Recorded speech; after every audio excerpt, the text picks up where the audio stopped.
বন্ধুরা, তোমরা সবাই কেমন আছো? আশা করি ভালোই আছো। তো আজকেও আবার ইলিশ মাছ এনেছে, দেখো।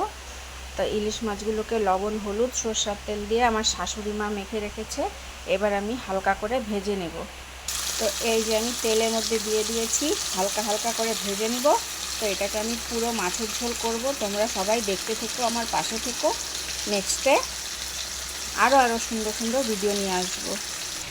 তো আজকে পাটাতে মশলা করে খেতে ইচ্ছা করছে, তাই বানাচ্ছি। তো দেখো, মশলা বাটছি পাটাতে। এই গরমে পাগল পাগল লাগছে আমার।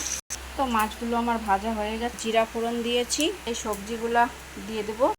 তো দিয়ে দিলাম সবজিগুলোকে ভালো করে এখন একটু ভেজে নেব। মশলাও দিয়ে দিলাম, হলুদ লবণ দিয়ে দিলাম। এবার আমি কষাতে দিলাম এটাকে। তো আমার কষানোটা হয়ে গেছে। এবার আমি জল দিয়ে দেবো। ঝোলটা ফুটছে, এবার মাছগুলোকে দিয়ে দিলাম। তো হালকা করে নাড়বো, মাছগুলো একদম নরম। তো মাছের ঝোলটা ফুটছে, এখন আমি নামিয়ে নেব। ঝোলটা আমার কমপ্লিট হয়ে গেছে। তো আমার ঝোল কমপ্লিট। ভালো লাগলে আমার পাশে থাকবে। আর ঝোলটা কেমন হয়েছে অবশ্যই আমাকে কমেন্টে জানাবে। তোমরা সবাই ভালো থাকবে, সুস্থ থাকবে। টাটা।